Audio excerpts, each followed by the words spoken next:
Hello and welcome back to The Stack, and here are today's top stories. The first story, Lia Thomas got beaten out by a real woman, and it's absolutely glorious. So just under 2 weeks ago, Lia Thomas, who's a male athlete who believes he is a woman, was nominated for the NCAA's Woman of the Year award. Yes, a man was nominated for the Woman of the Year award.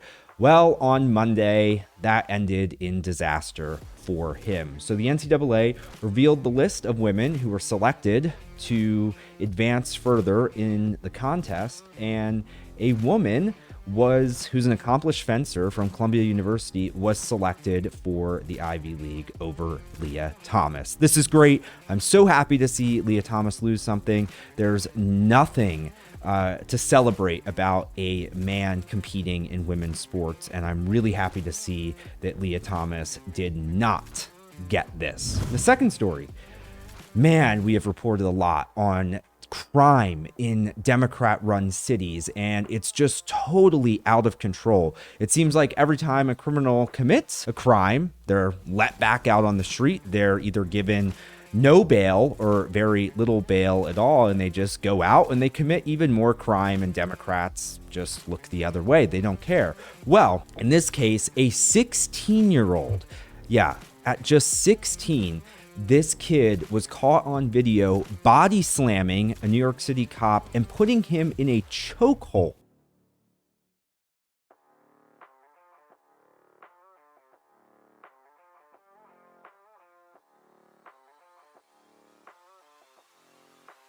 And then the very next day, the teen suspect was let out. This is what teenagers, some of them are doing in America right now. What does that say about the state of the country? And I mean, really, at this age, these kids should be disciplined. They need to know that this is wrong, and if you break the law, there's going to be consequences. You can't just be let out on the street after assaulting a police officer. And also, I think this really shows just how much the anti-cop narrative has really infiltrated American lives and the lives of young people in the United States. So this is a really disturbing story. It's a really sad story, and it kind of shows the state of blue America right now. And the third story, Bruce Springsteen, the boss, is selling some tickets for $4,300.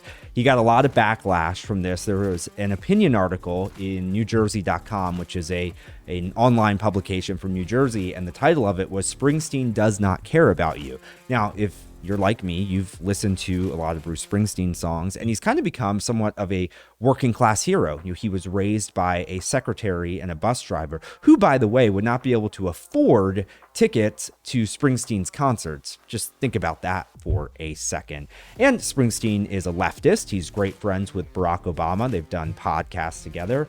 So he apparently, Mr. Working Class, has no problem with selling really expensive tickets to his concerts that really only the elite can afford. And yet Springsteen is getting massive backlash for this. I also saw that Adele was selling some concert tickets for, I think, up to $40,000.